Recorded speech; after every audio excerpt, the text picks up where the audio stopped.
All right, let's continue talking about common loop algorithms. A couple of days ago, we ended off on a vowel counter right over here. Let me pull it up. Yeah, so we ended up on this vowel counter, which was really a way of just showing how to iterate a container. The vowels here, we imagined the string as a container. It's a string is like a container of characters. But in the future, we'll see other containers like arrays. We'll see something called a map. They're data structures that hold data. So far, we've only seen a string. So that's one thing, one container we can iterate. But we're going to spend a majority of class talking about reading input. In particular, something close to data science. Nowadays, there's a lot of trendy data science topics, and you can think of this as looping over data. Loop over data and kind of make some predictions. Maybe you want to calculate some statistics, or maybe you want to search the data for something, or maybe you even want to sort. All right, so yeah. Today we're gonna see all of these common loop algorithms. All right, but let's first start off with a bit of looping input. Okay, we should know a bit about this by now, especially if you were here last week to talk about the roulette simulator. This roulette simulator was pretty much a guessing game, but it was also looping input, like looping if the user how much they want to bet and what do they want to bet on. All right, so that's a way of looping input. But let's do another example just to further solidify that. All right. So here let me create a file here. I'm gonna call it looped input.java.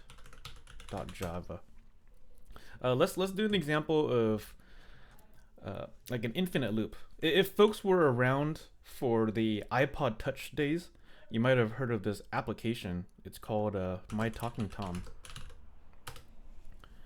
So my Talking Tom. This is a pretty old application. If folks might remember, it's like a chat bot. Pretty much, you would it would wait for input. It would wait for a voice, and then when you say something, it would repeat it back to you in a high-pitched voice. I'm not sure what it does right now, but you can think of this as a looped input. It's waiting for a voice, and then it's going to spit the voice back out in a different tone.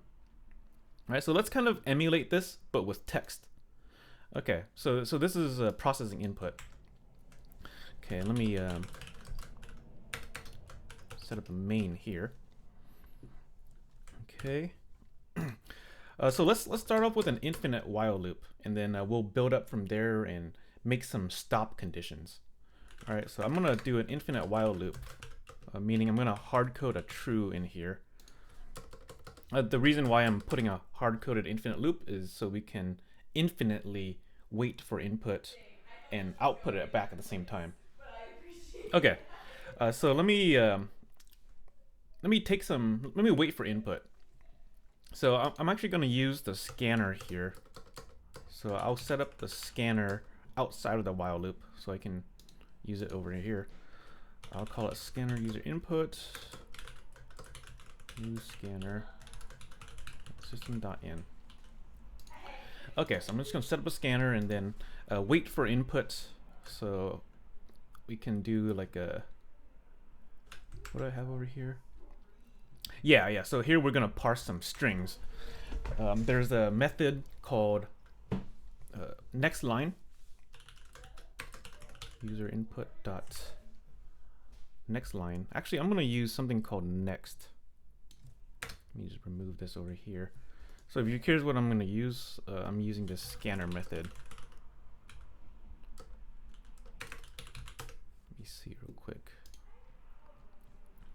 I'm going to use this method called next, which is it's a method that returns the next complete token. All right, we'll talk about what this means. It pretty much means it's grabbing input from whatever the scanner is looking for. and here the scanner is looking in the keyboard, the system.in. All right, so let me go user input dot next. This method returns a string, so it could be useful to store it. I'm gonna store it because I'm planning on using it later, so I can spit it back out. All right, so I'm gonna store this into a string. I'll call it. You know what? This is actually a bad name for scanner. Let me call this input instead. And then I'll call the string user input. Okay, cool. So I just changed some names of the variables just so it reads a little better. Okay, cool. So this is waiting for inputs. This next, and then once we type in something, it's gonna store here. And then for now, I'm just gonna spit it back out. I'm gonna spit it back out like you typed some string, and I'll put a new line here.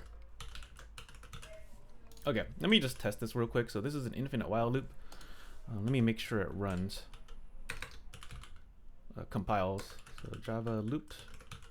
Okay, let's run it. Okay, sweet. So it compiled. There's no error messages, and it looks like it's waiting for input now. So the program is waiting over here. It's waiting for us to type something. So when I type in like a hello, the second I press enter, this method will finish and then return a string, which will store here, and then we'll print it back out. So let me press enter. See, so I typed in enter, and then you see how it prints out hello. So it just spits it back out, and then now we're waiting for another input. So I could type in like world, enter, and then yeah, spits it back out, Andrew.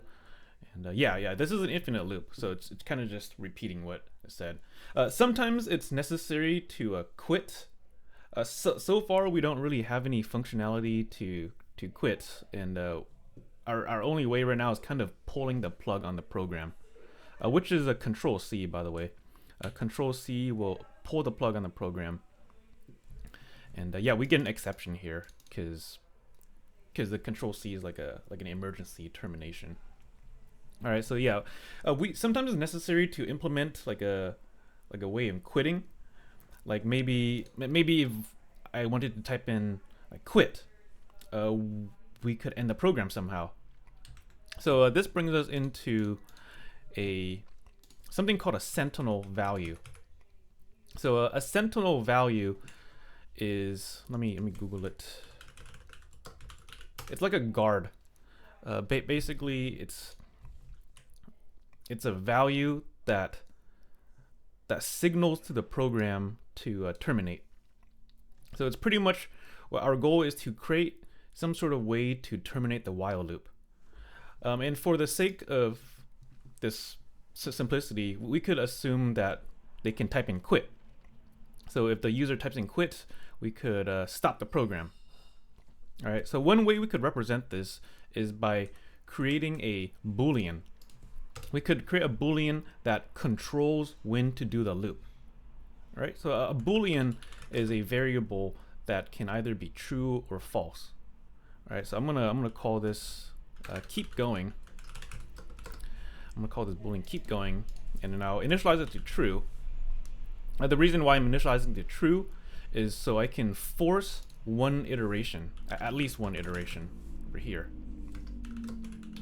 All right, so this is gonna be true on the first iteration, and we're gonna wait for input, and then we could do the sentinel value.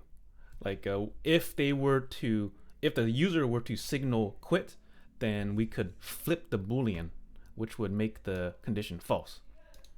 All right, so we could have some condition here. We could have some condition that says if the user wanna quit, then revert the Boolean. All right, that's what this is saying right here. I'm making the Boolean false, which will make this false. It's false not equal to true. All right, so what's the condition? Well, it doesn't really matter for this example, but I'll say like if they type in quit. Okay, so one way you can check for equality is with this method here called dot equals. This is a string method. So if you look at string methods in Java, one of them is a equals right here. There's a method called equals, which allows you to compare a string to another object. All right, in this case, the other object is another string. So let's go ahead and do that. Okay, so let me say if the user input equals quit. All right, so I'm using this over here. I'm dot equals, and then the object here is I'm going to use a string. Don't worry too much about an object yet. We'll have to talk about something object-oriented programming, which is a way of organizing bigger variables. We also have to talk about inheritance. So yeah, don't worry too much about this. Just imagine that this string is an object. All right. Okay, so let's test this real quick. So let me test it. Java looped input. Okay, so I'll type in like hello, enter world, enter. Okay, cool. And then the program is still waiting. So if I were to type in quit here and then enter, you see what happened with the program? This condition became true, so the Boolean flipped, which made the condition false, and we ended up terminating the program gracefully. All right, so this quit is a sentinel value. Yeah, so this is a little cleaner than earlier. Earlier we had to pull the plug on a program by signaling. We had to type in like Control C, and that gave in this exception, which is not a graceful exit. Right, this can be considered a crash in the program. Right, but now we handled it. All right. So yeah, this is a sentinel value. Folks might have wondered why I didn't use the double equal sign. I'll talk about that in just a bit. But basically, this dot equals is more proper than the double equal sign because a string is kind of special. And if we compare strings with the double equals, it's not really comparing their content. It's comparing references instead. A reference is like, it's kind of like a memory location, but not really. I'll expand on it later. But for now, the proper way to compare strings is by using the method equals, which is a method that returns a Boolean. So this is going to become true or false. All right, here, let me keep testing this to make sure it works. So let me run the program again, and I'll just type in quit. I'll just type in quit, enter, and boom. Okay, cool, it works. So we just did an example of a sentinel condition / value. All right, there are tons of ways you could implement a sentinel value. This one is pretty good. Another variation you'll see in the readings is something called a break condition. This one's a little easier to read, but basically there is a statement in Java called break, and this by default will quit the innermost loop. So the innermost loop right now is this while loop right here, and if this statement were to happen, it would break the loop, the innermost loop, and then go to the rest of the program. All right, so this is the same exact behavior. It just looks a little cleaner in my opinion. So if you wanted to implement that, we should get rid of the Booleans and force an infinite while loop. All right, so that's the difference between these two here. Here we're using a Boolean, and then here we're not using a Boolean. We're just using a break to quit the infinite loop. All right, so let me remove these Booleans in preparation for a possibly cleaner method. Okay, so I just removed the Booleans, and I'm gonna force a infinite loop. Okay, there it is, force an infinite loop. And yeah, so if we reach the sentinel condition, then we can just break. All right, so let's test this. Java, and then let me type in Andrew, hello, world, and then quit. Okay, cool. So I type in quit, the condition becomes true, and we quit the innermost loop. Awesome, awesome. Okay. Cool. So these are just a couple different ways on ending input. All right, this is useful for processing data. All right, right now it might seem like there's no use cases, but there is, especially when we're talking about data science. It's going to be necessary to loop over files. Imagine you have a file of a lot of data. Uh, in the future, we're going to be looping through the file and kind of calculating things from that data. All right, so this is one way. Okay, here let me go over a couple pitfalls real quick. Let's see. Let me animate this over here. One common pitfall is using the double equals to compare strings. If you're keeping up with the reading, you might have seen this dot equals method, which is pretty much the same. It is comparing for equality, but this dot equals method is actually comparing the contents of the string. All right. So this means that if I were to use a double equal sign instead, right here, see this looks kind of readable. Right? If user input is equal to quit, it looks like it's right. But let's see what happens. I'll type in Andrew, and let me type in quit. All right, so I typed in quit right here. I said I typed in quit, and it looks like this condition wasn't true.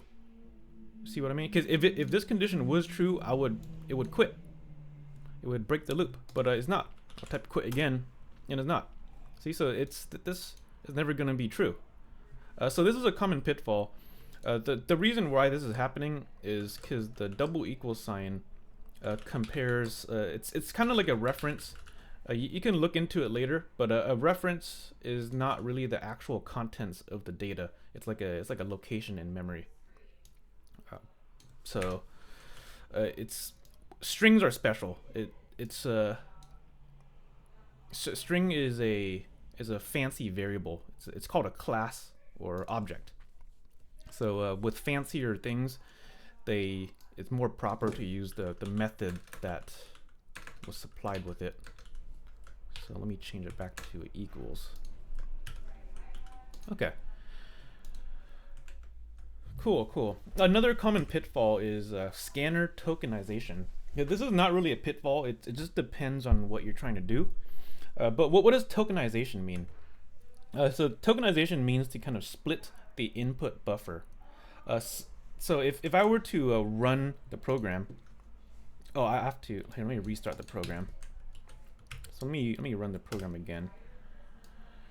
So you know how I typed in like hello, enter, and then it did a single iteration. But what would happen if I type in hello space world? All right, let's see. So I typed in two things. I type in enter, and you see what happened here? Now, how many iterations happened? 2 iterations happened. The reason why is because this method delimits on white space and new lines. Delimit means to split. So this method is only able to consume one token at a time, assuming the token is either separated by white space or new lines. So that's what it means when we see this method over here. Let me pull up the scanner method.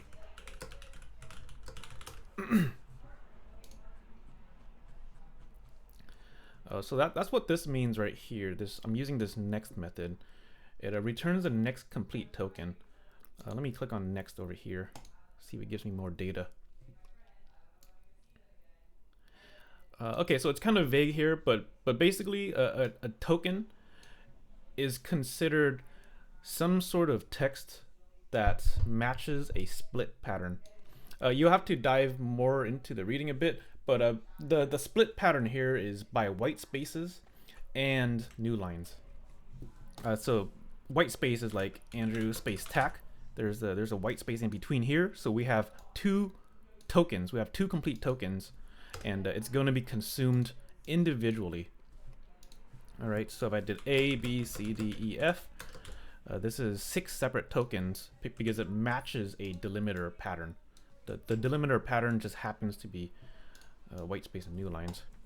So yeah, type in those, and then it splits it off that. So this can be a pitfall. It just depends on how you want to handle your data. But sometimes people want to handle their data a little differently. Like maybe they don't want to delimit on white space.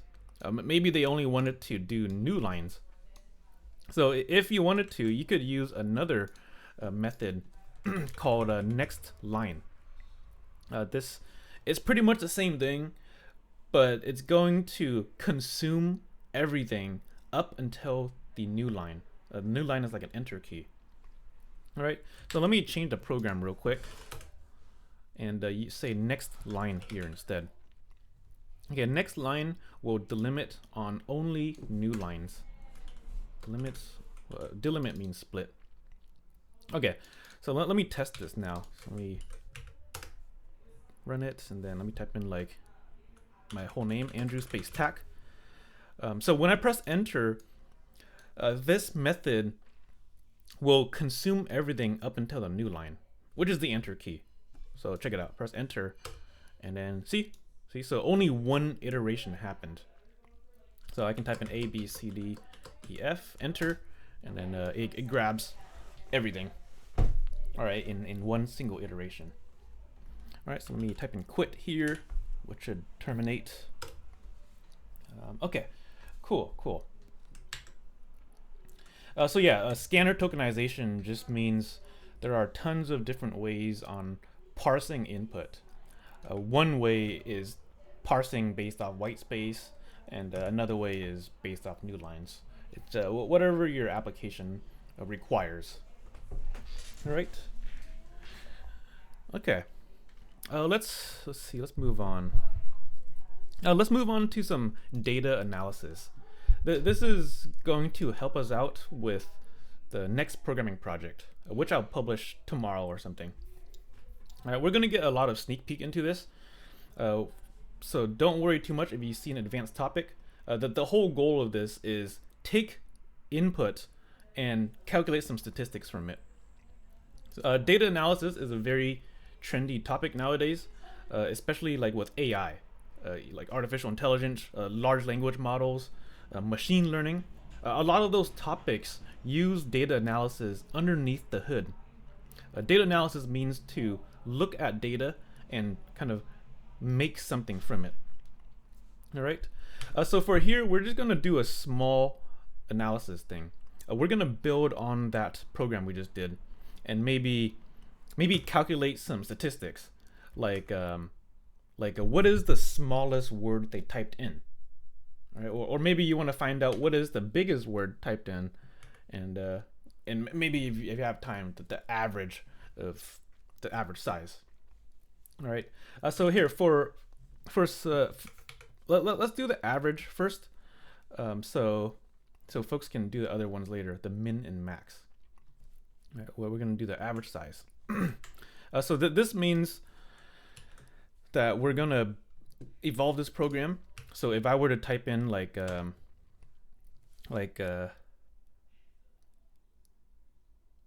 Andrew, and then enter, and then I'll put in my last name here, tac, enter, and let's say I quit.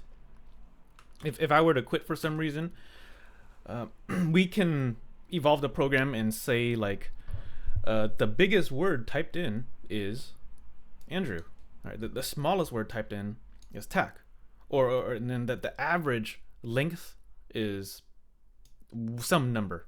All right, the average length is some math thing. You want to add up all of the characters and divide it by how many words were typed in. All right. So for the sake of simplicity, let me modify this real quick. Write a program that takes input from an arbitrary number of words. I'm going to say space separated words. Okay, the reason why we're going to go space separated words is so I can just delimit on on white spaces. Okay, so I just changed my scanner tokenization to a next, meaning that it's going to handle the spaces. All right. Cool. So the goal is kind of like this. Like here, outside of the while loop, I would recommend folks to pause the video in a bit, and I'll make this into a class exercise. So let's say that we quit and we wanted the program to output some final results, like maybe the average. Let's do that one over here. Let's say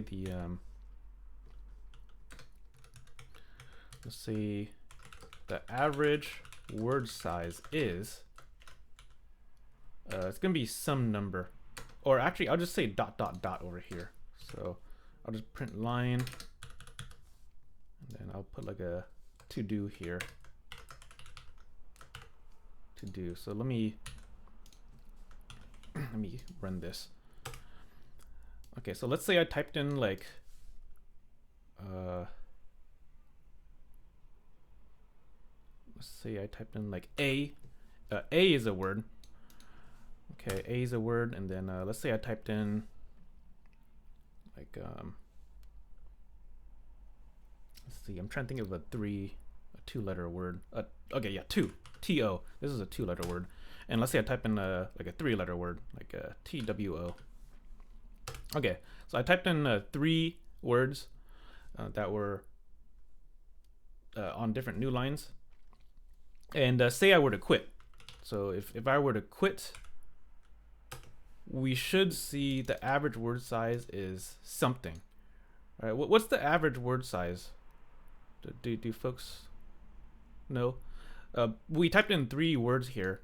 We're not going to include the sentinel value here, but with these 3 words, what is the average size of them? All right, it's 2, the number 2, because the average is all of the characters divided by the number of words. So the total amount of characters here is 6. You know what I mean? There's 1 here, there's 2 here, and then there's 3 letters here. So all of those combine is 6. And then you want to divide that by how many words were typed in. So here we had 3 words typed in, not including the sentinel. So 6 divided by 3 is the number 2. All right, so once again, let me run this again. Let me run it like with a different one. Let's say like hello and then world. Okay, and I'll press enter and then quit. Okay, so if I were to type in quit, what is the average word size? What should it be? We're not including the quit, but we're just going to include the non-sentinel ones, the hello and then the world. It's the average word size is 5. The reason why is because the total amount of characters is 10, and then the denominator is how many words there are. So 2 words. So 10 divided by 2 gives us 5. All right. So yeah, would folks be able to give that a shot? Let's spend like 10 minutes. I recommend pausing the video because I'm going to pause the recording. Yeah, so go ahead and pause the video and see if you can add in a few lines to calculate the average word size. Okay. So let's put this as a class exercise.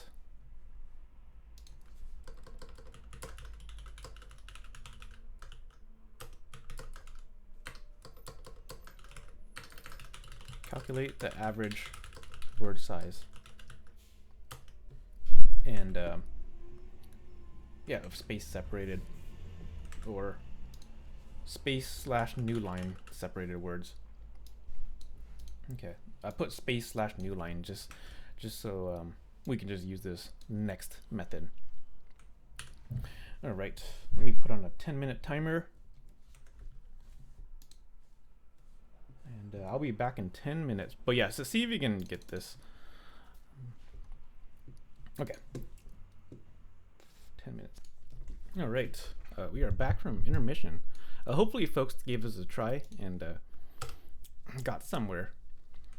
But I realized that I didn't really talk about what the average means. The average in this case is the number of characters. So that the average is equal to the number of characters divided by the number of words. All right, let me put these in parentheses here. People remember how to calculate the average. It's like in statistics, you have the mean, median, and mode. All right, the average is like the mean. Okay, so this means we need to keep track of a numerator and denominator.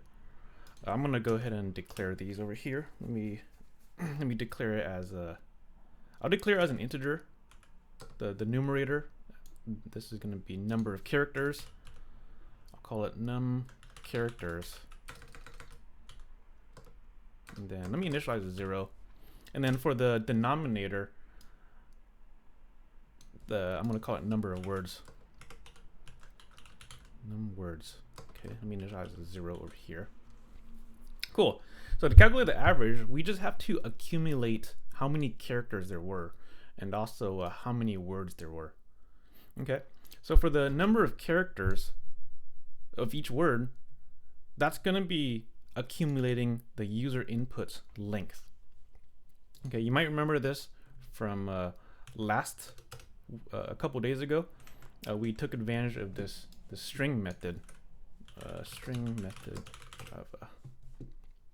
We took advantage of this method here called length. Let me see if I can find it. Right here, yeah. This method length, it returns an integer. So we could use this and accumulate the numerator. All right, so the numerator here is numchars, and we can say it is equal to a bigger number. All right, we can accumulate by the length of the user input. All right. So yeah, this is accumulating the number of characters. Let me accumulate size of word. That's pretty much what we're doing. Okay. Let me just make sure that the numerator. Actually, here, let's do one more. Let's go ahead and accumulate the number of words. So how do we accumulate the number of words? Well, you see how our loop, it's already iterating through every single word that's split by white space and new lines. So all we really have to do is increment the number of words by 1. Okay. Because this loop handles one word at a time. Okay, so plus 1. Okay, cool. So we got the numerator and denominator. It's probably a good idea to sanity check them just to make sure they're good. So let's see what happens. Let me see. Let me print out. I am printing it outside of the loop. This way I only have this way I have it in the very last part. Okay, the numerator, I'll say number of characters this is just a sanity check statement. Chars, and then let me look at the number of words. Num words is some num words. There it is. Okay, let me test to make sure the accumulation is working. Okay, so I'll go ahead and run this. Let me zoom out a bit. Okay, Java. Okay, let me type in hello, enter, and world, enter. Okay, so I'll type in quit. So quit to check. Okay, so I typed in quit, and let's sanity check this. So it says number of characters is 14, number of words is 3. You know, technically this is correct because we did type in 3 things, and the sum of all characters is 14. We got 5 plus 5 plus 4, that's 14. But for the sake of this exercise, we want to ignore the sentinel value, quit. All right, this just because this is not really, I don't really want to consider this part of the input. So how do we ignore this quit? Right, like how do we make sure we don't accumulate this over here?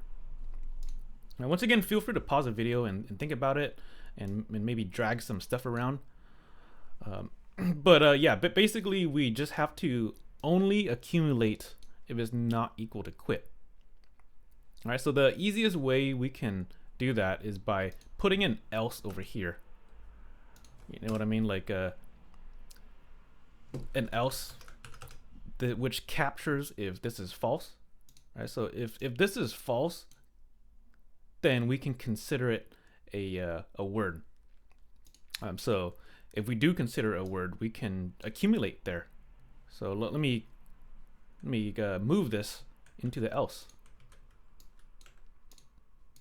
Okay, there it is. People see what this is saying now. So it's saying only accumulate if it's not quit. All right, so let me test this real quick. Let me save and then run again. So I'll type in hello world, enter, and then quit, enter. And let's see. Okay, number of characters is 10. Number of words is 2. Okay, yeah, this looks good. Hello plus world, and we're ignoring quit. Okay.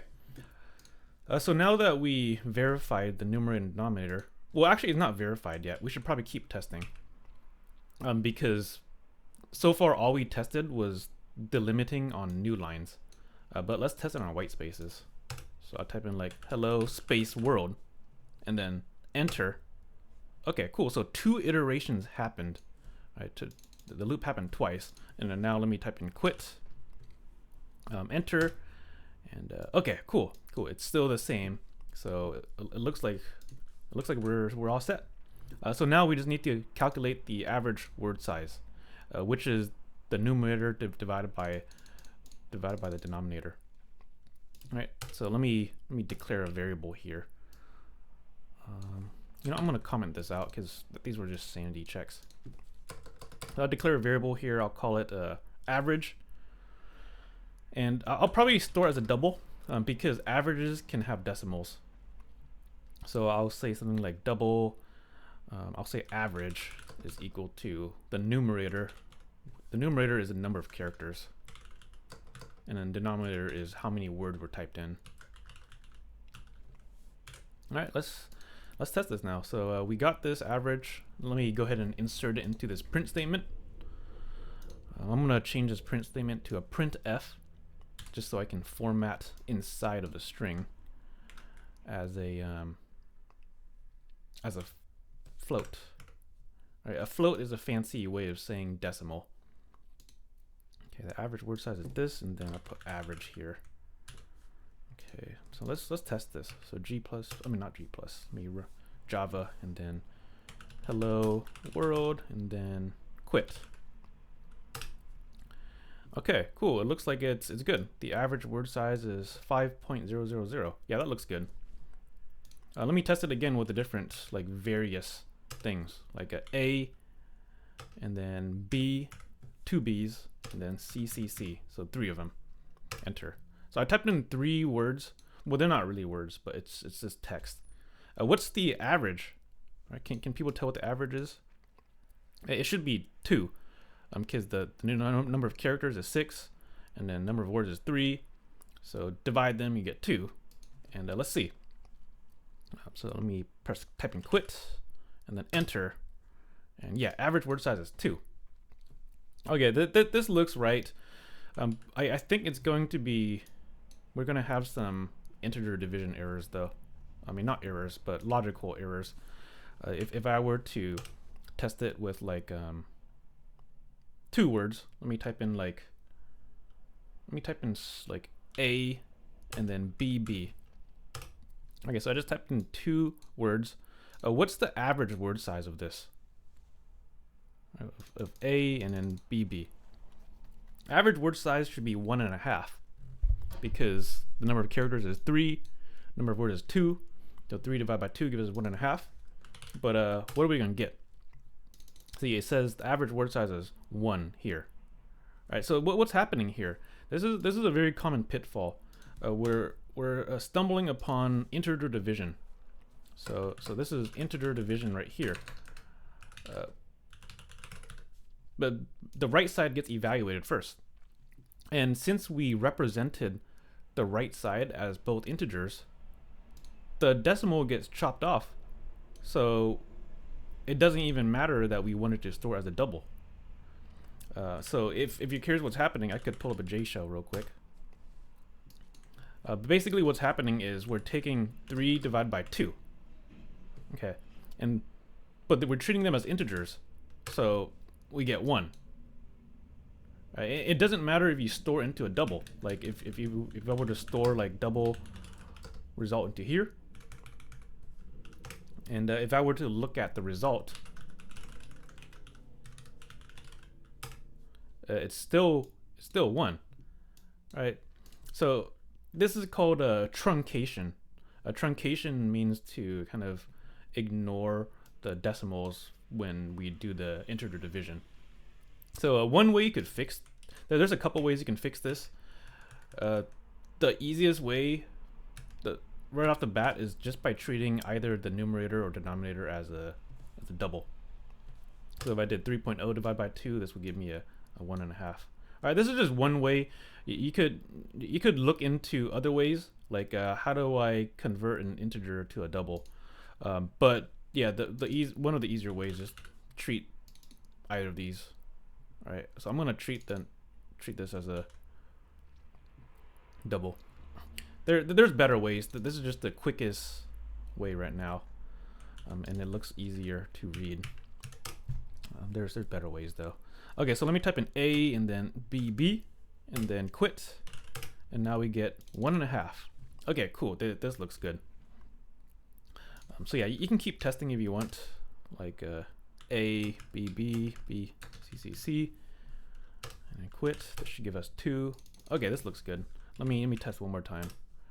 Like A, B, B, and C, C, C. But this one I'm putting it all in 1, because I'm gonna let the input handle the delimiting, the splitting. And quit, enter, and 2. Yeah, this looks good. All right, people cool with this so far? Okay. Looks good. All right. So we just did an example on some very basic statistics, which is the average size. This is like the mean. All right. I think we should do another class exercise just for folks to think about it and maybe explore how to do some other statistics. Like maybe we wanted to find out the smallest and biggest word.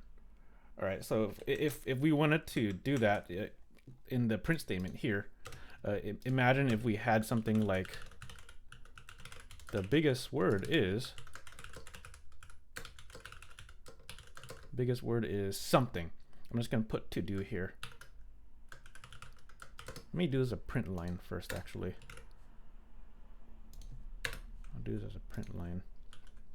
So let me type in, and you know what, I'm gonna, yeah, let me run the program. So I'll type in like, hello world, Andrew, enter, and then let me quit. Okay. Cool, so the average word size is 5.333. That's probably right. And then the biggest word is to do. All right, the biggest word here should be Andrew, because there's 6 letters here, which is more than the previous ones. All right, so yeah, if folks want to give this a shot, I would recommend pausing the video here, because we're gonna spend another like 10 minutes doing a class exercise. All right. So yeah, let's see if folks can do this. This to do over here. Let me put it here as a class exercise. So now the class exercise is find the biggest word. All right, find the biggest word. So yeah, let's I'm gonna pause the video here. I think folks should give it a shot, and I'll be right back in 10 minutes. And yeah, folks on the Zoom, feel free to let me know if you're having any issues. And people in person, I'll check you out. All right, back from that. A nice job to the folks who got it. Okay, so this is find the biggest word. This is very similar to a class exercise we did a few weeks ago. It's been a while, but you might remember this example called max of 3. A while ago, we did something called a high watermark algorithm. So if you want to revisit this example, feel free to play it later. But basically, this program, it takes 3 numbers, and then we find out which one is the biggest. Right. So in this case, this was 3 numbers, and for our case, we have possibly like millions. Maybe we could have as many words as possible. But we use a high watermark algorithm, which pretty much is like I like to call it high watermark because it's like you're at a beach, and then a wave comes in, and then if the wave is big enough, it'll leave a line in the sand. And then let's say another wave comes in. If that wave is bigger, it's gonna leave a higher mark in the sand. But then later on, like a smaller wave comes in, it's that bigger line will still stay. So you can imagine it like yeah, you're at a beach and the water line keeps track of the biggest wave so far. So one way you can represent it is by looping a single condition. You can loop and say, hey, did the current wave beat the watermark? And then if it did beat it, we could update the water line. All right, so here, let me set that up here. So back to the looped input. Imagine if we had some variables set up. Like let's say I set up some variables like a biggest word so far. Let me set up a string. I'll call it biggest word. Right, the goal of this, let me set it to nothing right now. Let me initialize it to an empty string. The goal of this variable is to keep track of the biggest word so far. And in the beginning of the algorithm, we don't know what it is. So that's why I'm initialized to nothing. We also don't know the size of the biggest word. So it might be useful to declare another variable so we can keep track of the number. Actually, no, we could keep it like this. We could keep it like this so far. No, we don't need to. Basically, in the loop over here, for every user input, we should check if it beats the current biggest word. All right, so imagine this as the high water mark, all right, or the high water line. It's nothing so far, but when a user types something, we should probably check if it beats it. So let me put something over here. Oh, this should also go inside of the. It should go inside of the else. Yeah. Yeah, I'll talk about why later. Here, let me pretend I don't do in the else. Let's pretend like we did it here. Imagine if there was a condition that represents when we beat the biggest word. All right, so what condition do we need here in order for the biggest word to be updated to the user input? All right, people see what this is saying. What I'm saying, like what needs to be true for the water line to be updated. All right, so this is updating the water line. All right, well, we only need to do it if it beats it, right? And it beats it if the length is bigger than the biggest word. So we could say if the user input's length is bigger than the biggest word's length. All right, people see what this is saying? If the current word is bigger than the biggest word, which we initialize here, then we'll update it. All right, so yeah, with this, let's go and test it. So in this print statement, I'm gonna go ahead and make it into a print formatter, a print format, so I can put a string here. So percentage %s for string, and then I'll put the biggest word here. All right, let's test this.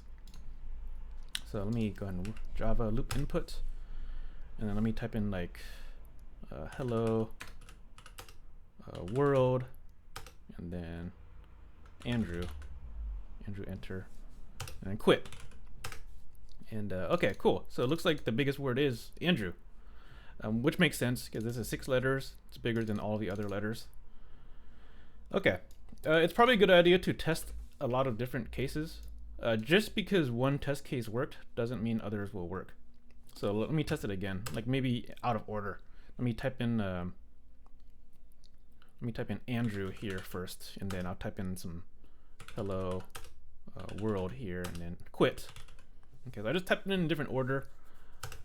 Let's see. Okay, biggest word is still Andrew. Looks good. And yeah, you should probably keep testing like other variations too. Like maybe test the ties. Okay, but this, it looks like it works, but for our scenario, it's not gonna work with some cases. Like if I were to go like A, B, B, and then C, C, C, and if I type in quit, what should be the biggest word? The biggest word for our case should be C, C, C, but the biggest word here is gonna be quit. All right, so for our case, we're trying to ignore the sentinel value, the quit. So that's why this if statement should probably belong inside of this else. You see what I mean? Because this else branch represents the words that we care about.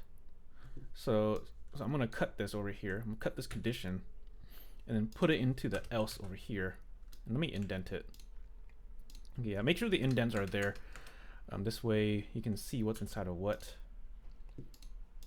Okay, let me test this again real quick.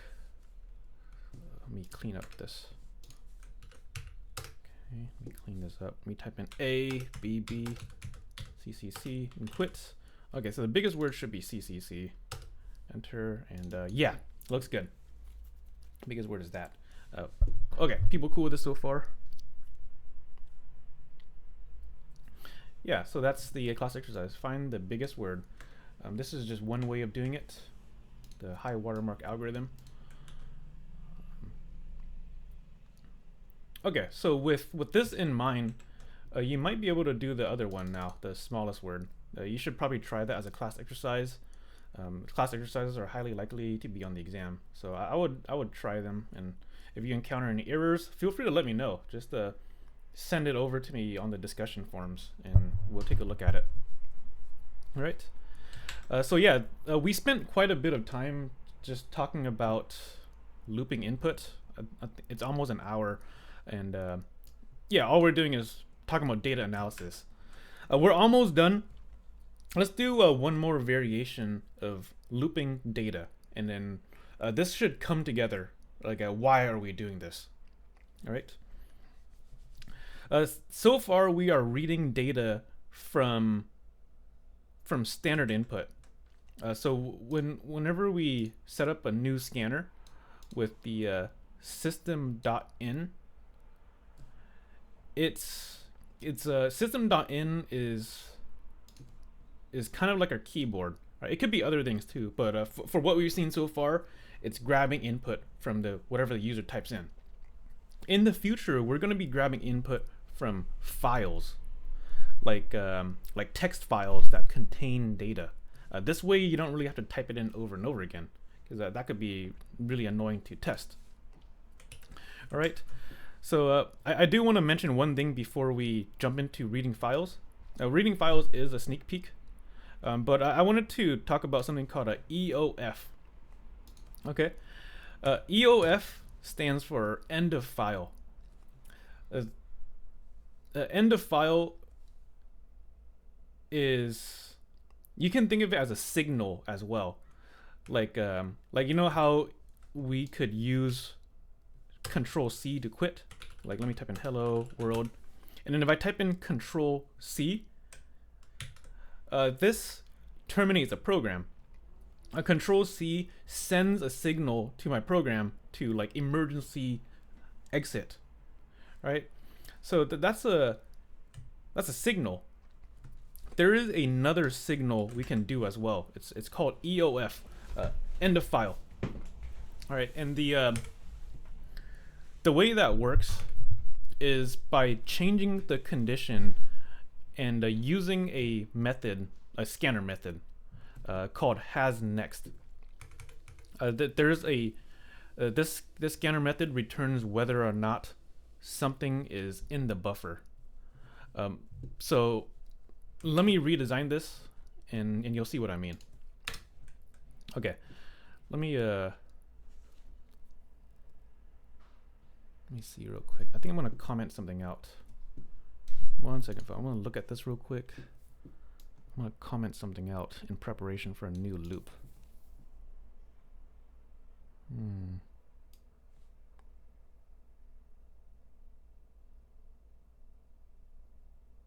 Yeah. Okay, I hope this doesn't get too hard to read, but I'm gonna comment this whole while loop out.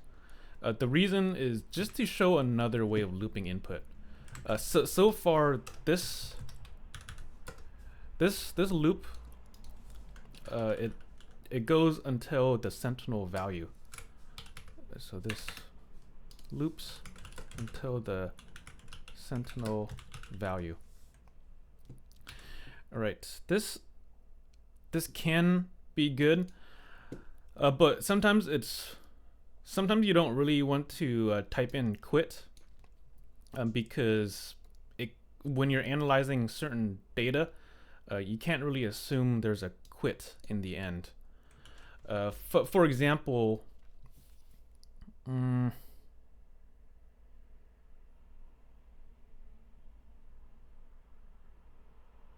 let's see. I'm trying to see where to.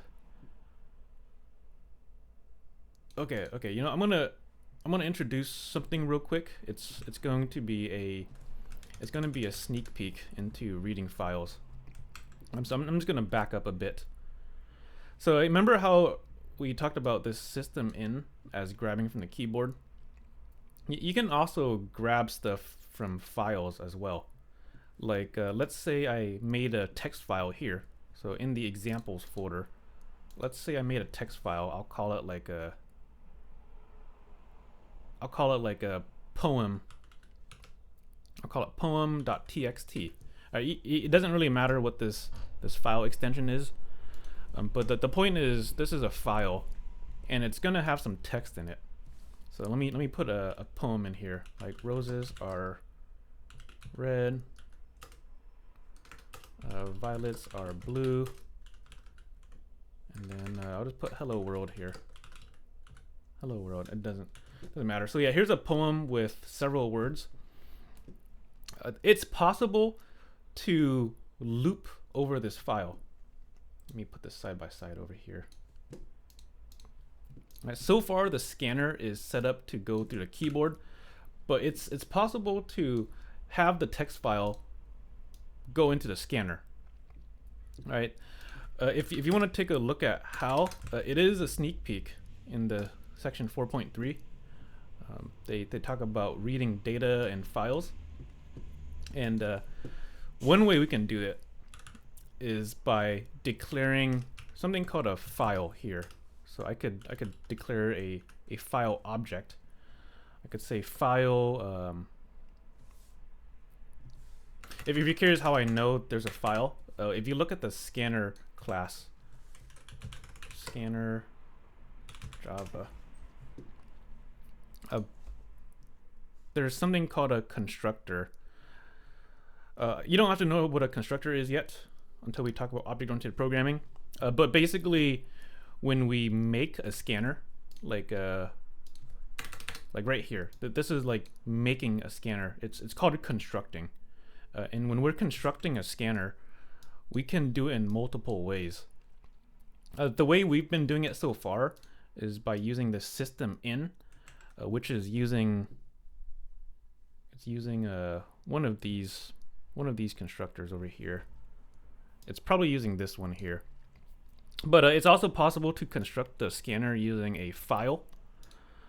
A file is the way of representing directory paths. So if you wanted to use a file in the scanner, we would have to create the file first and then put it in. All right, so you could create a file. You could create a file. I'll call it file location. Yeah, file location is equal to I gotta construct something. So new file, and then the name of whatever we want to go in. So I'm gonna put poem.txt here. All right, so this is saying construct a file that kind of points at this poem. All right, and this is going to work because the poem is in the same directory. It's right here. So you see how poem is in the same directory as looped input. So that's why this path is going to work. If your file was in a different directory, you'd have to specify a little more on where it is. Like if you're on Windows, you probably have to say like C drive, and then maybe like users, and then whatever your name is. But here, since the text file is inside the same directory, you can just put poem here. All right. Anyways, our goal was to construct a scanner input that pulls from the file instead. So instead of pulling from the system in, let me copy this. You could grab it from the file location. All right. So let's so instead of reading from the keyboard, we're now going to be reading from this file here. All right. Let me go ahead and test this real quick to see what's going to happen. Okay, so Java looped input Java. Okay, so we have a an error here. It's a single error at line 8. So this is going to be another advanced topic, which we'll talk about after spring break. But basically in line 8, there's a unreported exception. The Java compiler is protecting us from a possible error. Like, what if this didn't exist? Right? Like, if I accidentally deleted this poem here, like if I press delete here, or if someone else deletes it, this line would fail. You know what I mean? Because if we run the program, it's probably going to say, it's probably going to crash because the file doesn't exist. So this is actually a safe compiler message. And one way to mitigate it right now is by catching the possible exception. All right, so this is going to look a little weird. It's definitely a more advanced topic. But it's saying that we need a catch of an exception. And one way you can do that is by wrapping code that can possibly have errors. All right, so this can have errors. So I'm gonna wrap it in something called a try-catch statement. All right, so let me go ahead and comment all of this out. I mean, not comment. I'm gonna wrap all of this in a try-catch. So check it out. I'm gonna indent this and then put a try here, and then opening brace. And then down here, I'm gonna put a closing brace here. So this is saying try all of this. And if an exception happens, an exception is something that happens in the middle of the code. So if an exception happens here, like if the file didn't exist, then we would have to catch it. All right, and we could catch it down here. Try catch. Okay. You don't have to type this out. I'm just giving folks a sneak peek. And the try catch here, this is like the safety statement. Like if any exceptions happen here, we're going to end up in this catch block here. All right. You can take a look at the reading for a bit more if you want. It is looking very far ahead though. We got try catch. So let me say catch and then exception E. This is like a very general exception. It catches anything wrong. And then if something wrong happened, I'll just print out an error message. Print out an error message like error, and then I guess I'll print out the whatever the exception is too as a string.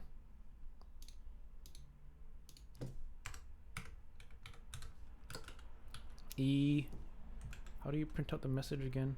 E.getMessage. Okay, don't worry too much about this. I'm only putting a try catch in here just to get rid of this compiler message. Okay, let me test this. So Java looped input. Okay, people see what's happening here. So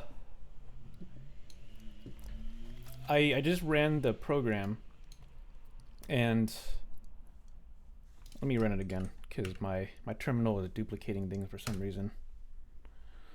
Yeah, you see what happened? So the loop is now going through the file I just created. Right? Don't worry too much about whatever the try catch is doing, but the whole point is our scanner is now going through a file. So we don't have to type things in anymore. Our data can live somewhere else, right? The only thing that kind of weird happened here was the very last iteration. It says error null. Right? The reason why this error happened is because there was an exception. The exception happened somewhere in the try block, right? Somewhere in here. And since the exception happened, we caught it. We caught it and ended up in this branch, which prints out error. And then the message here is null. So like we're not really sure what happened, but in short, the error is happening because we never hit a sentinel value. So the file, the iterations go to the end of the file, and there's not a quit. So now the scanner is reading blanks. That's pretty much what's happening. That the scanner is reading blanks, and there's a null here because there's nothing. Right? There's like an end of file here, nothing. One way you can mitigate this is by putting the condition, the sentinel condition here. Like if I put quit here.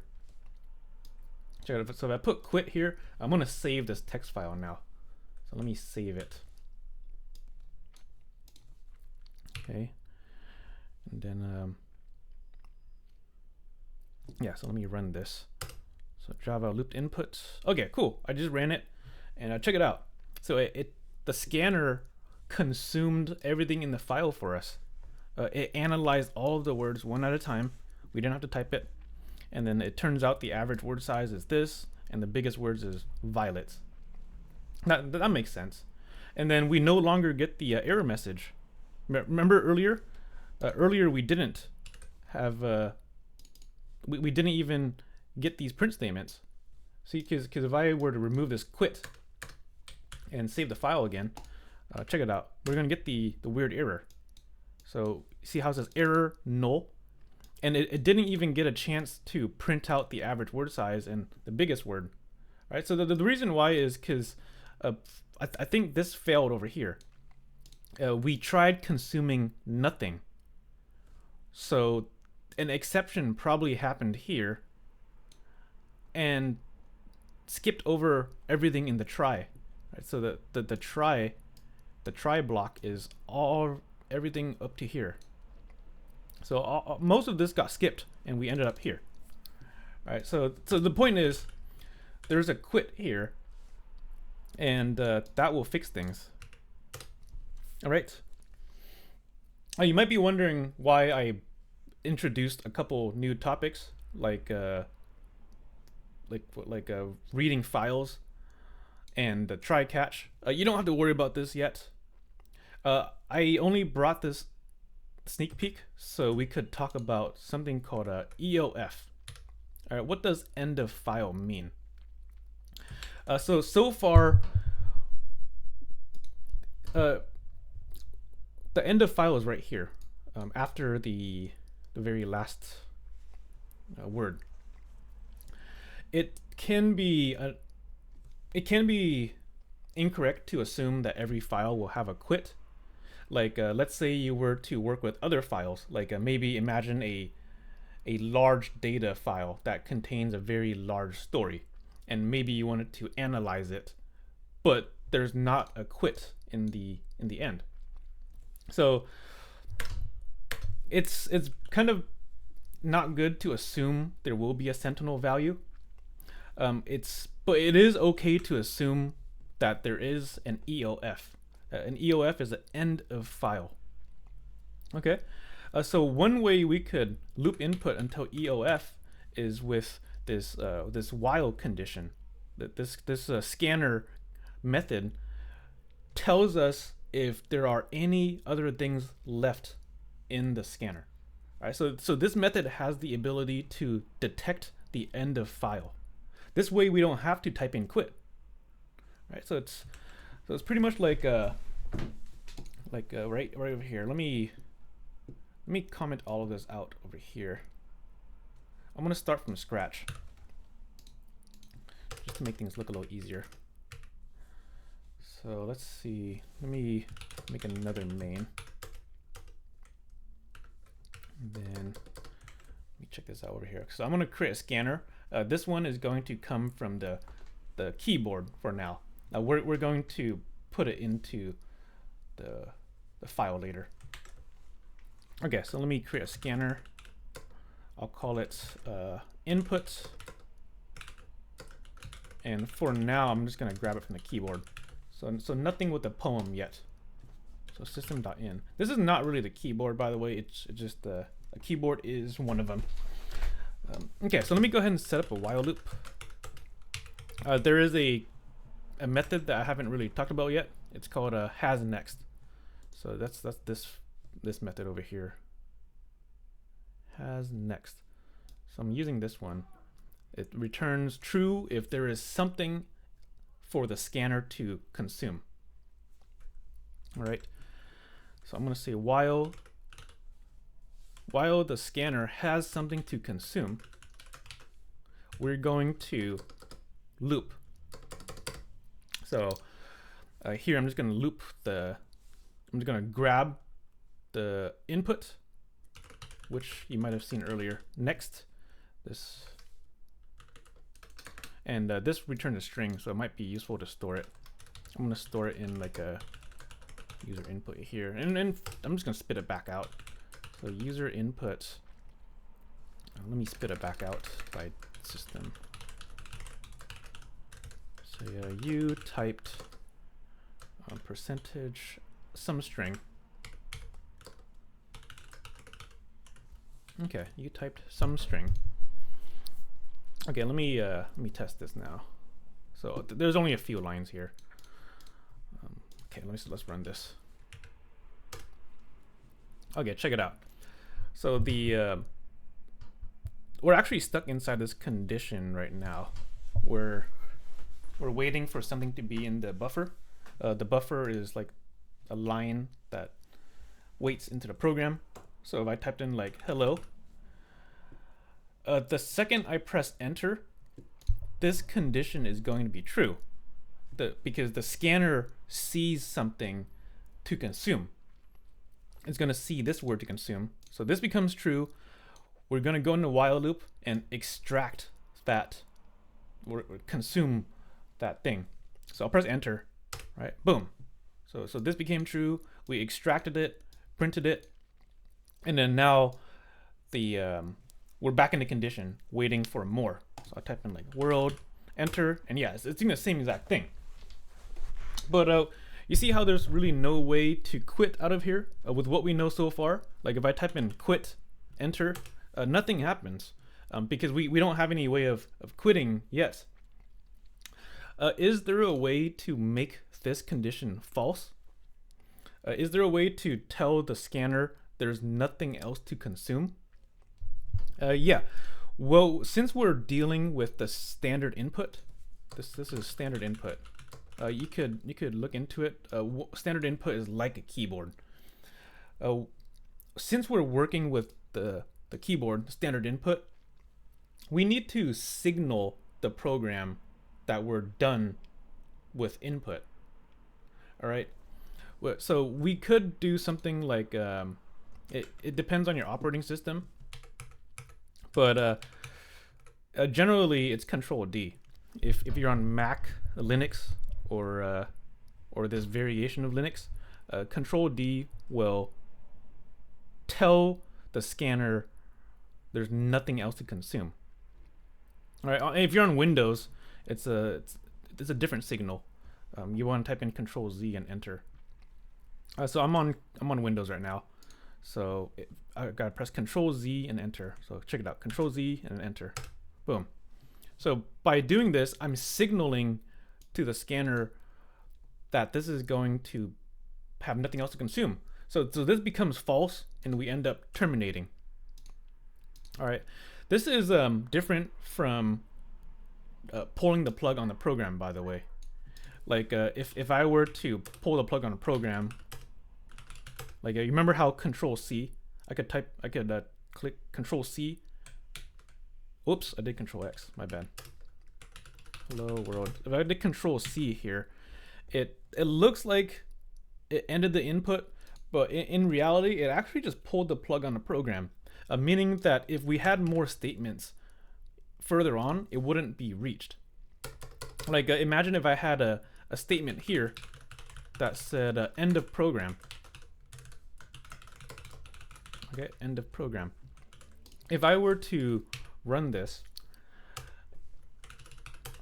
and do Control C, this is pulling the plug on the, oh, what the? Oh, it actually reached it. Interesting. Hello. I'm pressing Control C here. Oh, interesting.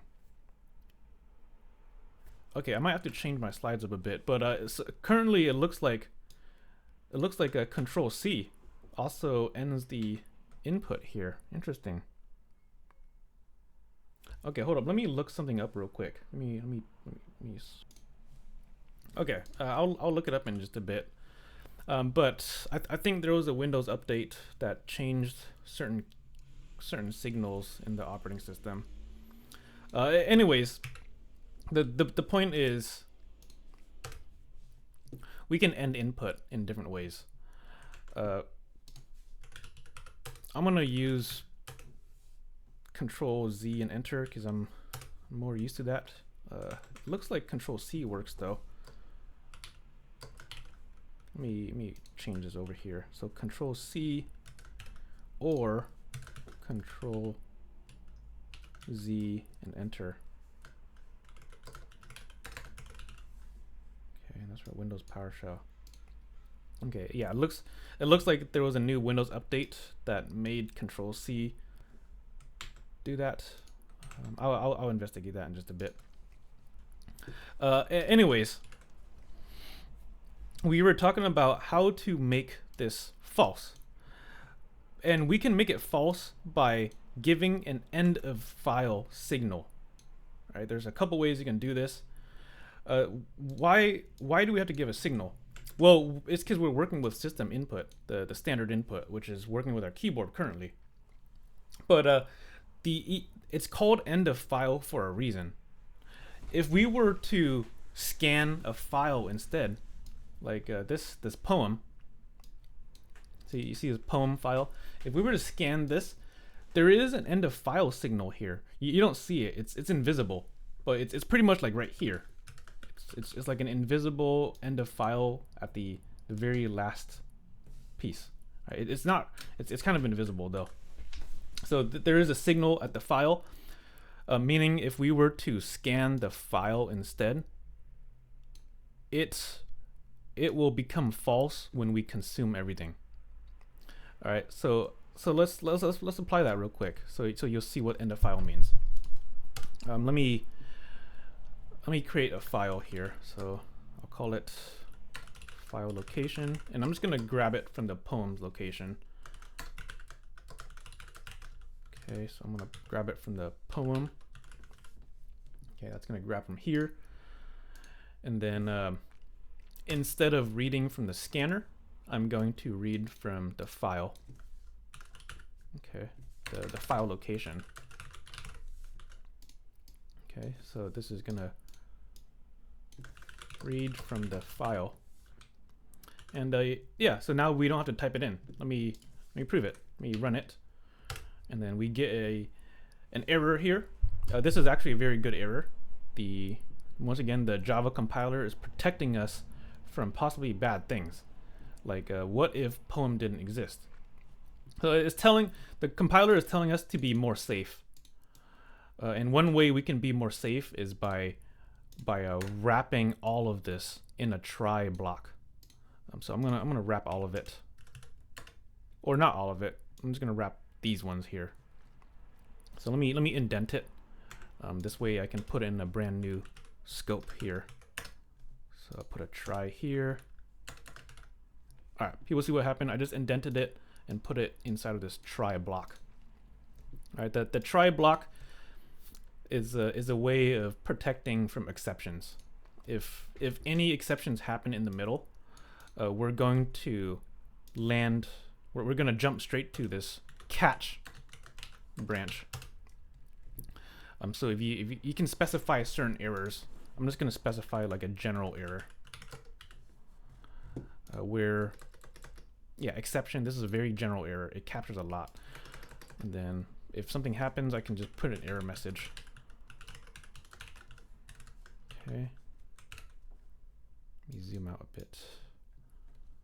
Print, I'll say error. And then let me put the error message there. e.getMessage. All right. So now that we added a try block, we should be able to compile. So let me run this, Java, and cool. So I just ran the program, and you see how fast that was? We didn't have to type everything in.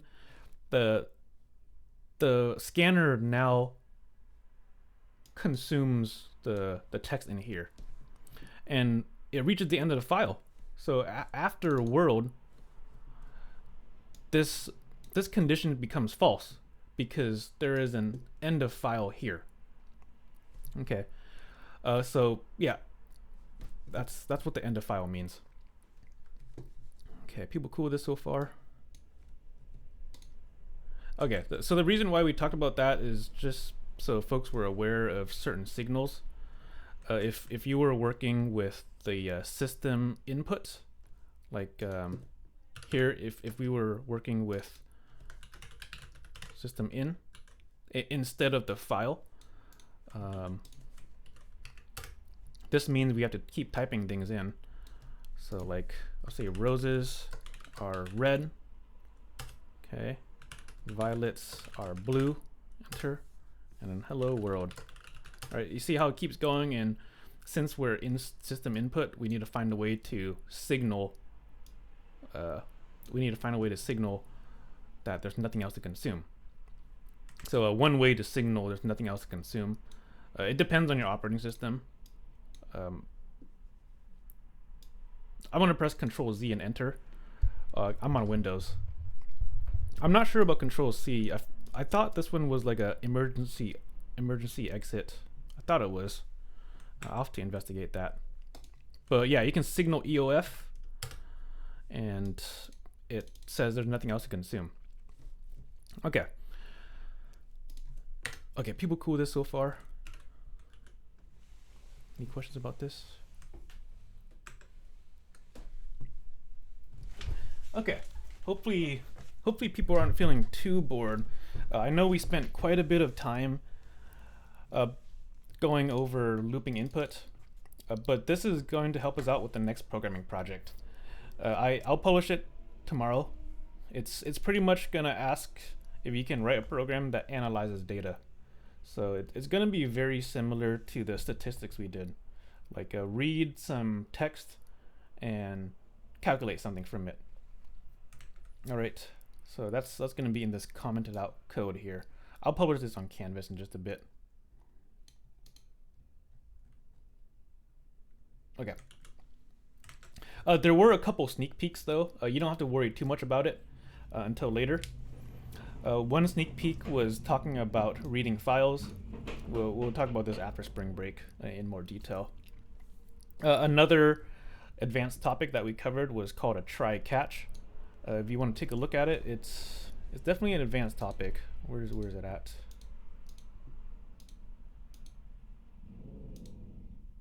Is it here?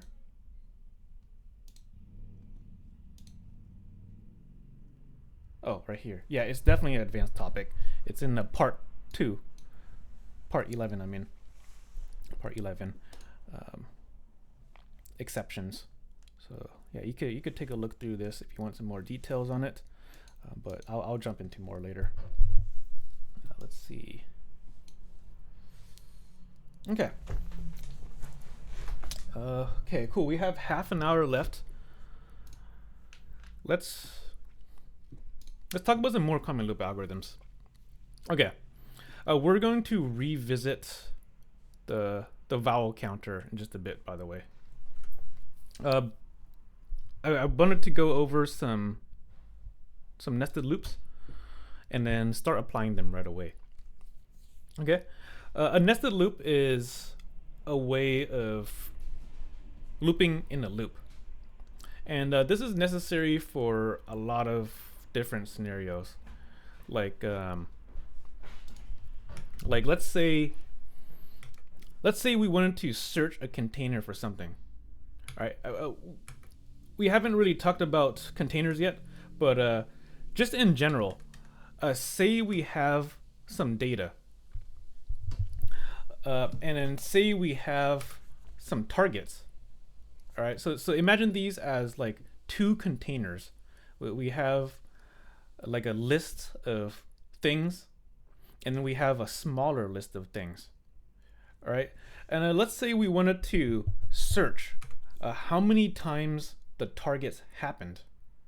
You know what I mean? Like, how do we find out a number? Right? Like, how many times does a target appear in the large data? 2, right? Because there's Lin right here, and there's Uriel here. Or let's say I were to change the data up a bit, like let's say Uriel also happens here. How would we? What's the number now? There's 3 of them.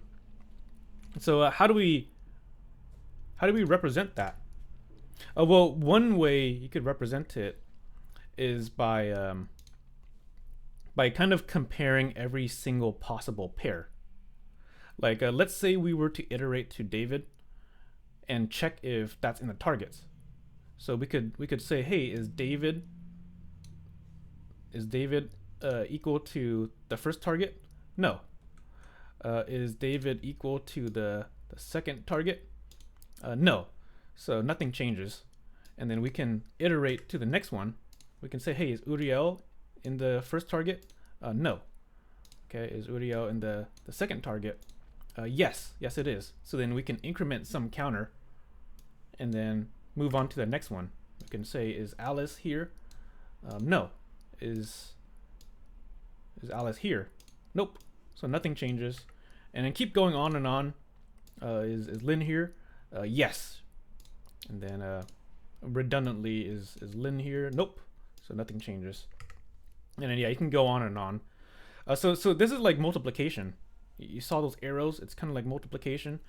You have like comparing every possible pair.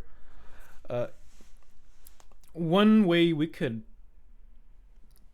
do this is with a nested loop. All right, so this is going to look a little tricky, but I'm going to pull up the vowel counter and kind of apply this similar searching algorithm. So let's say we were to let's revisit the vowel counter. All right. So here's the vowel counter from a couple days ago. Let me run it real quick. Just gonna clean up this code. I'll clean up this code a bit. I'm just gonna remove these sanity checks because we already confirmed those. Okay, let me run this.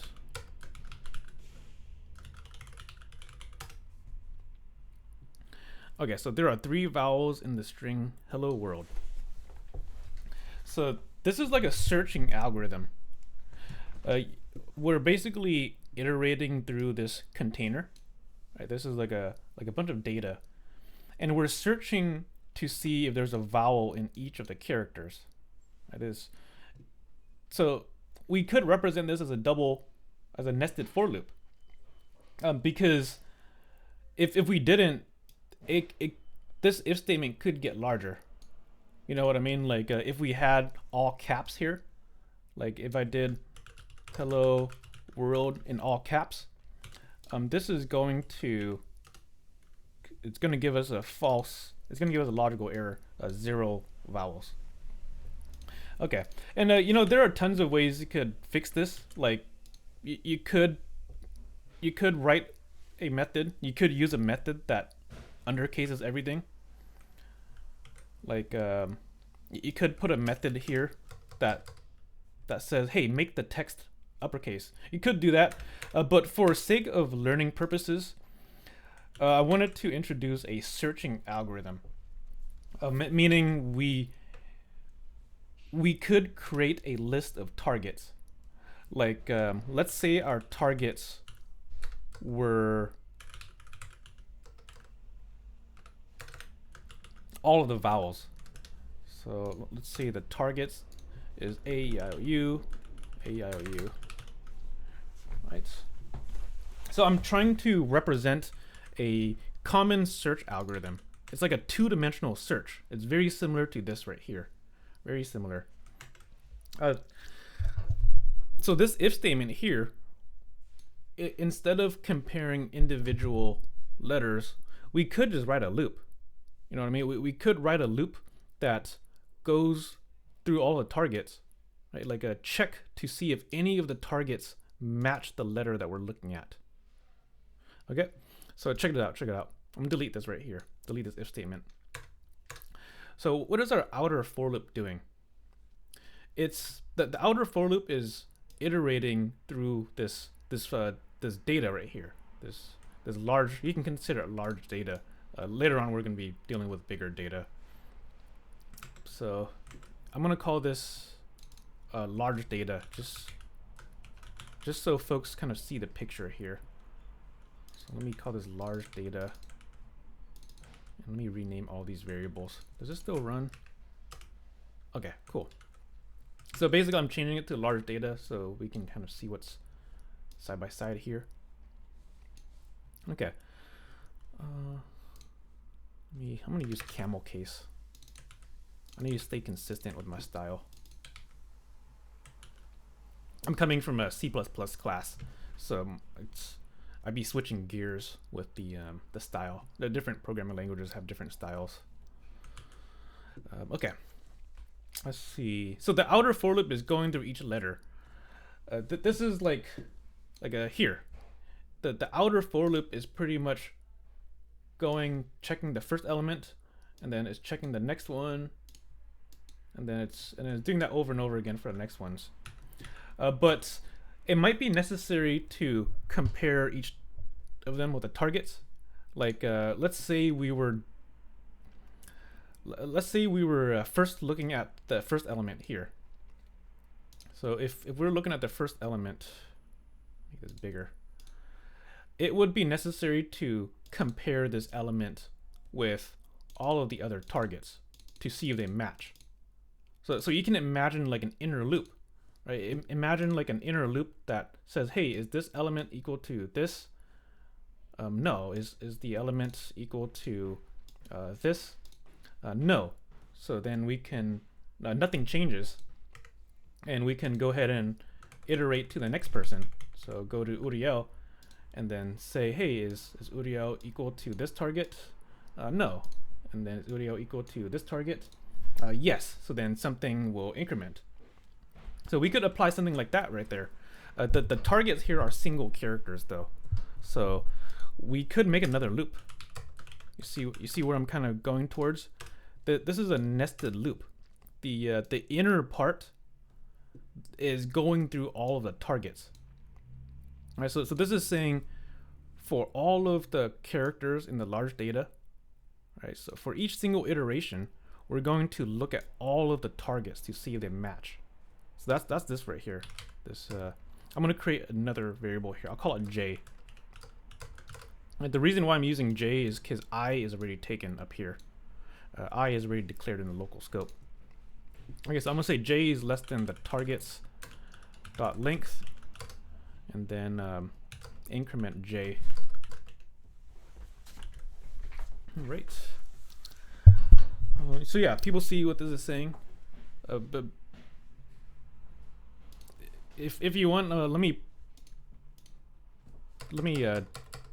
grab the letter here. So let me grab the character. So this innermost loop is going through all the targets. So you could extract it individually. Like you could say targets dot character at J, not I, J. This returns a character, so you could store it. I'm going to store it in the character called letter. I mean target. Okay, this is singular, by the way. It's not plural. Targets is plural, and then target is singular, because this is going to be a single one. Okay, so real quick, before I move on, let me print some stuff out so you kind of see what's going on in this loop. So let me check this out. So I'm going to say is print looking at letter. Looking at letter. Letter. Okay. And then inside of the inner loop, I'm going to say, put a print statement here. Oh, I'm going to indent here actually. I'm going to go /T. /T means tab space. The reason why it's so it'll look a little nicer when we output. So looking at target. Looking at target. Target here. Okay, let me just run this real quick. Java vowel counter .java, and check this out. Check it out. It's pretty large. It's quite a lot of text. Let me see. Can I fit this on one screen? Yeah, I gotta zoom out a bit. All right, so check it out. When I ran the program, it says looking at letter H. So that's happening from right here. The outermost loop is going through the large data. So we look at the letter H, and then we enter the inner loop. The goal of the inner loop is to go through all of the targets, so we can start comparing later. So that's where our indented print statements are happening. You see how we go through all the vowels right over here. So we go through all of the targets, and then when the inner loop finishes, the outer loop will go to the next part, because then I will increment. Right? See that this is the last thing that happens in the loop. So I will increment, and now we're going to look at E. So this is the second character in Hello World, and then now we're going to compare E with all of the targets. All right, and go on and on. Looking at L, this is the third letter in the large data, and so on, so on. So you see how it's kind of like multiplication. There's a bunch of comparisons, or not comparisons. How many iterations are there? It's the length of this times the length of the targets. So with this iteration setup, this is like a two-dimensional iteration. But with this setup, we could go ahead and increment the number of vowels, because our goal was to count up the vowels. All right, so how do we do that? Can folks think about it? How do we keep track of the number of vowels in the string now? Well, we could do in the inner loop. In the inner loop, we could say if they match each other, then we can increment. Right? So we could say something like if the target or if the target matches the letter, then we found a vowel. So we can just say num vowels increases. All right. So let me test this real quick now. Or you know what, let me put one more print statement in here. This is for visualizing what's happening. Found a target. I'll put a found a target, an exclamation. And then let me put a T here. A /T. Like a tab space. Okay, let me run this again. Okay, so you see what's happening over here now? So let me scroll up a bunch. Oh, I need to put a new line here. My bad. Let me put a new line here. And you know what? Let me make the text smaller. This is a lot. Let me just put hello. Let's make the large data smaller. Getting too much in the terminal. Okay, so let me scroll up. Okay, I just ran the program again. So it says looking at letter H, and then it's gonna compare H with all of the targets.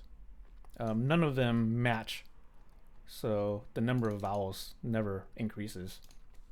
We look at E. E is the next one over here. So we're gonna compare it with all of the vowels, and when we compare with E, we found one. Right, we found one, so the number of vowels increases. And then all the way down, L, this is not a vowel. O is a vowel, so we end up finding it here. And it ends up, there are 2 vowels in the string, hello. All right, so yeah, people cool with this so far. This does look like an annoying way of counting vowels. There are way better ways on doing it, by the way. The whole point of this is really just to introduce nested for loops. Right? You don't have to use a nested for loop, but this is a very common searching algorithm. Right?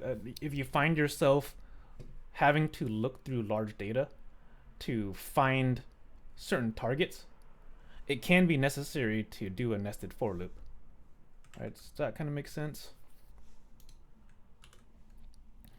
Okay, cool. Let's move on then. Let's do one more example of a nested loop, and it should kind of come together. I do realize that this is like really hard to read. So let's simplify it a bit. What is a nested loop? It's a loop inside of a loop.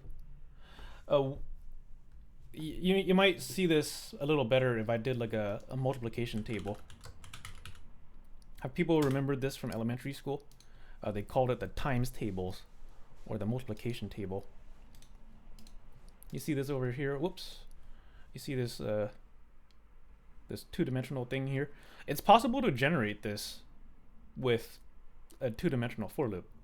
You can imagine the outer dimension as going through like the rows, and then imagine the inner dimension, the inner loop, as going through all the columns. So you can imagine like 10 by 10, right? Or 12 by 12. Let's go ahead and do that. I'm gonna make a new file here. I'll call it multiplication table. I'll call it times tables. Times table.java. Okay, let me clean this up. Okay, times table.java. Let's simplify this nested for loop a bit. Okay, so right off the bat, I'm gonna do a for loop here. And I'm just gonna say go from 0 to 12. I'm trying to represent this over here. So start at 0 all the way to 12. Okay, so this outer loop is going to represent the columns. I mean the the rows. So I'll call it I is less than or equal to 12 because I'm including 12. And then I'll increment I. All right. And let me just print out I real quick. Print F I. And this might look weird, but I'm gonna save the new line for the end over here. It'll make sense in why I did that. Just a bit. So let me print a line. This is an empty print statement, but it does put a new line for us. So this is new line. It'll make sense why I did this. Just give me 1 second. So check it out. Check it out. I'm gonna run this. Java times table.java. And okay, I got an error message. Let's see what happened. Line 3, no suitable method for printf. Oh, I just used this incorrectly. My bad. I used this method incorrectly. I meant to do. You know, I don't even need a print format. I can just print I here instead. Because with the print format, you're expecting a string with the formatter inside. Okay, let me see. Okay, so I just ran it, and yeah, so our for loop is printing 0 all the way to 12. All right, the reason I put the new line separately is because we're preparing for an inner loop. An inner loop that will fill in the columns for us. If it weren't for the new line, it's gonna look something like this over here. If it weren't for the new line, it's all going to be on the same line. So I'm printing the line separate, so we can make a loop that prints out the rest of the rows, columns. I mean. Okay, cool. So we got like half of it done, kind of. So we could go ahead and do another loop. The goal of this inner loop is to go through all of the columns. So if I were to create another one, like I'm gonna use J instead. Okay, the reason I'm using J is because I is already taken up here. J is equal to J plus 1. All right. Let me see.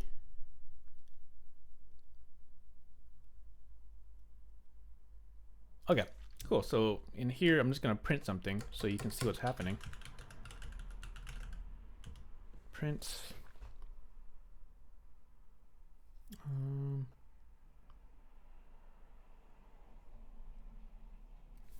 Let me print out J real quick. This is not right, but I'm gonna build up to it. Let me see. Should I put J?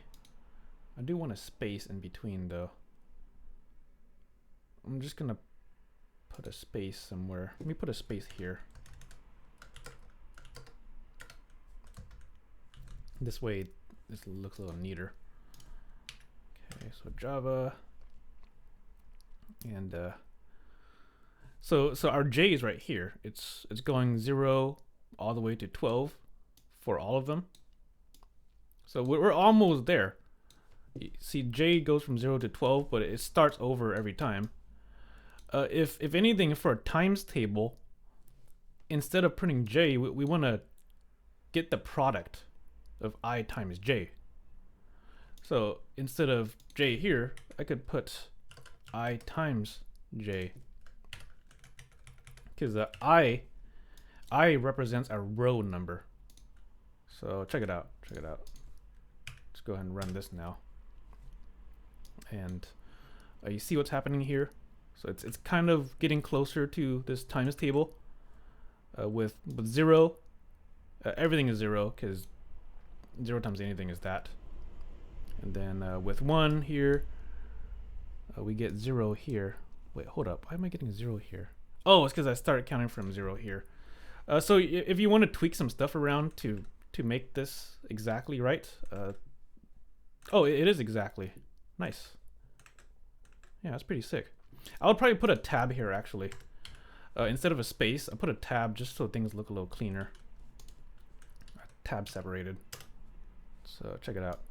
Let me, I need to full screen this. Yeah, so here's our times tables.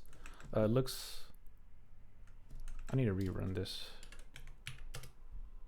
Yeah, I need to rerun it. For some reason, Windows glitches my terminal sometimes, and it makes things duplicated when it shouldn't be. It's not the Java program, it's the Windows terminal being weird. But anyways, here's the times tables. This is, we pretty much did that. Okay. Cool, does that kind of make sense how this works? If you're not sure how this is working, this might make it look easier to read. Let me comment these out over here. So instead of printing out the product, you could visualize it with a single print statement. Like you could look at I is some number, and then J is some number. Okay, and the new line here. I'll put IJ here. So these numbers will get substituted into these numbers. So this is just a way of visualizing what the iteration is doing. So yeah, there's only one print statement here. If you want to take a look through how it's working, basically when I starts, I starts at 0. So then J is going to happen 12 times. Alright, so the inner loop happens 12 times, and when J reaches the end, we're going to increment I. So then I becomes a 1 here, and then we start over. We start over. So J is now reinitialized to 0, and then it goes all the way to 1, 2, 3, and then all the way here. J reaches the end, so then I increments right here, and then it's going to check the condition. Yes, this is still true, so then we'll reset J. All right, this might be a little tricky to look at, but I'm basically tracing through this diagram here. Right? If you kind of imagine like a for loop inside of a for loop, that's pretty much what's happening. So that's what it means for nesting over there. All right. So yeah, feel free to print stuff out to visualize what's happening. I'm gonna bring back the multiplication though. So the multiplication was right here. And the new line, let me get the row number. Let me comment this. So this prints the row number. All right. And then this prints the product.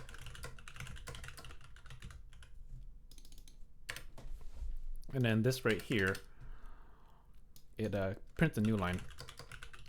Prints a new line. Okay.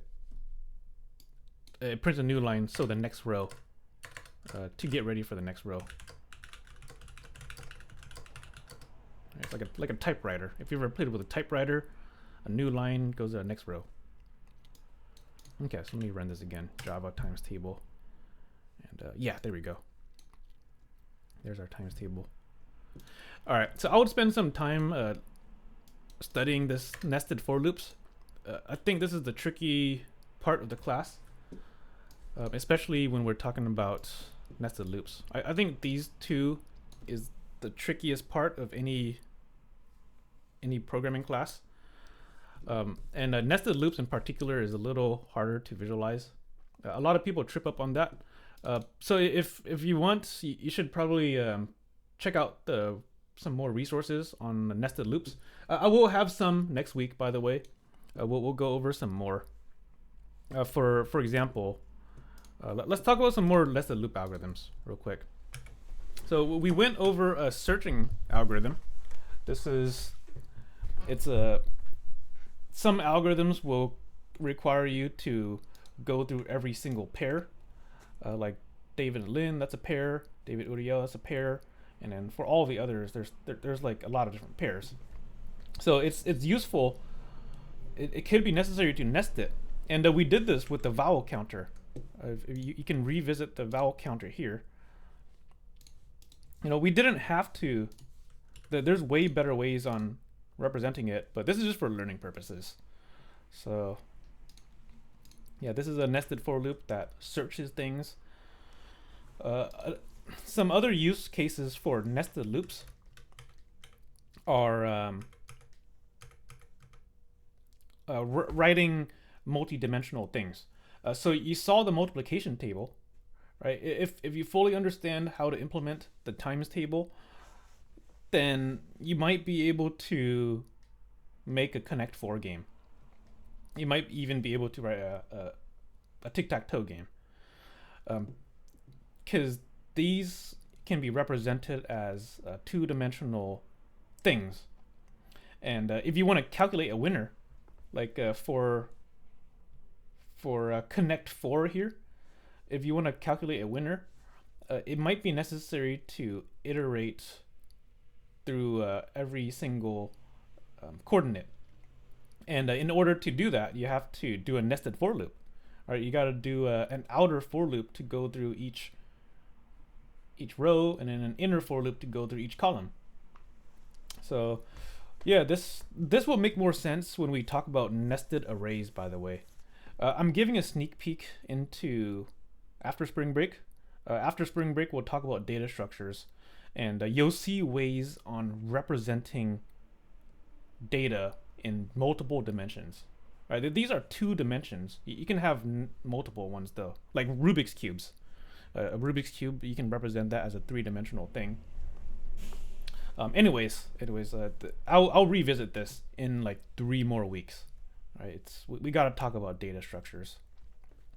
All right, but yeah, for loops, nested for loops are good stuff. You'll also see nested for loops in sorting algorithms. If you find yourself pursuing computer science a bit further, you might see yourself in a data structures class or an algorithms class.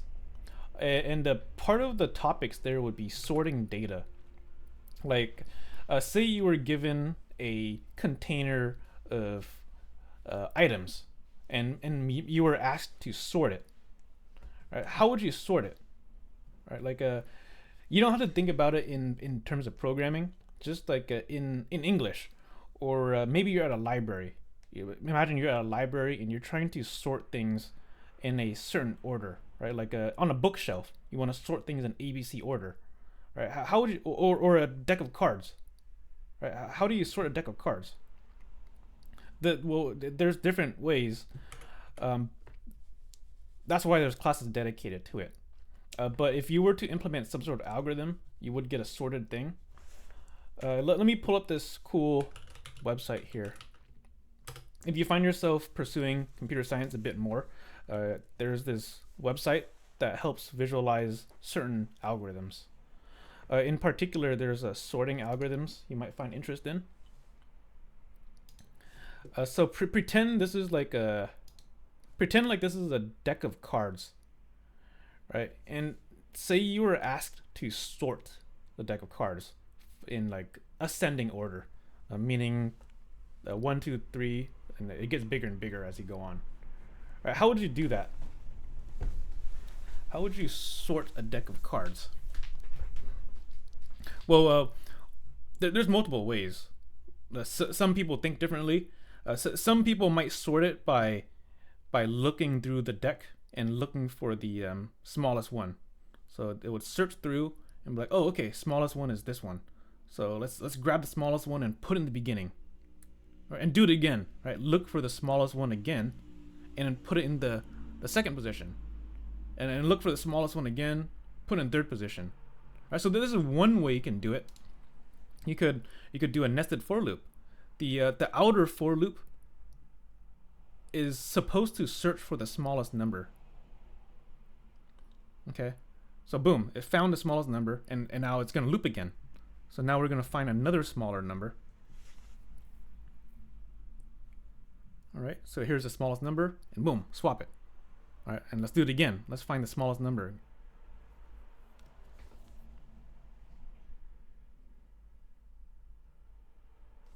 Okay, and then we do it again.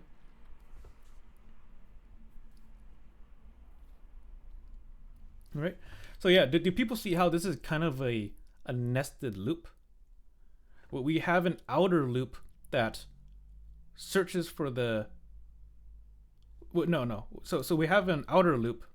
Let me start this over. We have an outer loop that goes from 0 to 9. And then we have an inner loop that searches for a minimum in each of those iterations.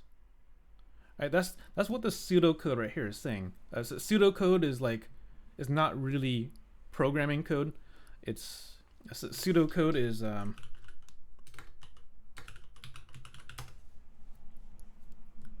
pseudocode is, if you read like textbooks, they represent, some of them represent pseudocode as like a steps in an algorithm. So that's what this is over here. This is a nested loop, by the way. The outer loop is saying do something 10 times, right? But what are we doing 10 times?